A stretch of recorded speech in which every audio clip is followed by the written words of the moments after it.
ನಮ್ಮೂರಲ್ಲಿ ಸೂರ್ಯೋದಯಕ್ಕೆ ಮುನ್ನ ಮಂಜು ಮುಸುಕಿದ ದೃಶ್ಯ ನೋಡಿ. ಪ್ರತಿನಿತ್ಯ ಬಿಸಿಲಿನ ಬೇಗೆ ಜಾಸ್ತಿ ಆಗ್ತಾ ಇದೆ. ಉಷ್ಣಾಂಶ 40 ಡಿಗ್ರಿ ಹೋಗ್ತಾ ಇದೆ. ಇಂಥ ಸಂದರ್ಭದಲ್ಲಿ ಪ್ರಕೃತಿ ಅದನ್ನು ಸರಿದೂಗಿಸಲಿಕ್ಕೋಸ್ಕರ ಮಳೆ, ಮಂಜು ಇತ್ಯಾದಿಗಳನ್ನು ಹರಿಸಿ ತಾಪಮಾನವನ್ನು ಕಡಿಮೆ ಮಾಡುವಂಥ ಪ್ರಕ್ರಿಯೆ ಸದಾ ನಡೀತಾ ಇರುತ್ತದೆ.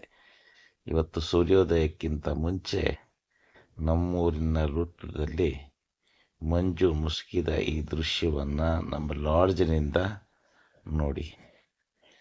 ಏನೂ ಕಾಣ್ತಾ ಇಲ್ಲ. 20-30 ಅಡಿ ದೂರದ ದೃಶ್ಯ ಕೂಡ ನೋಡಲಿಕ್ಕೆ ಸಾಧ್ಯವಿಲ್ಲ. ಈ ದಟ್ಟ ಮಂಜು ಇನ್ನೆಷ್ಟು ದಿನ ಗೊತ್ತಿಲ್ಲ. ಇವತ್ತಿನ ಮಂಜು ಈ ಬೇಸಿಗೆ ಕಾಲದಲ್ಲಿ ಅತಿ ಹೆಚ್ಚು ಬಿದ್ದಂತಹ ಮಂಜು ಅಂತ ಅನಿಸುತ್ತೆ. ಎಲ್ಲ ವಾಹನಗಳು ಲೈಟ್ ಹಾಕ್ಕೊಂಡು ಹಗಲಿನಲ್ಲೇ ಪ್ರಯಾಣ ಮಾಡ್ತಾ ಇದೆ.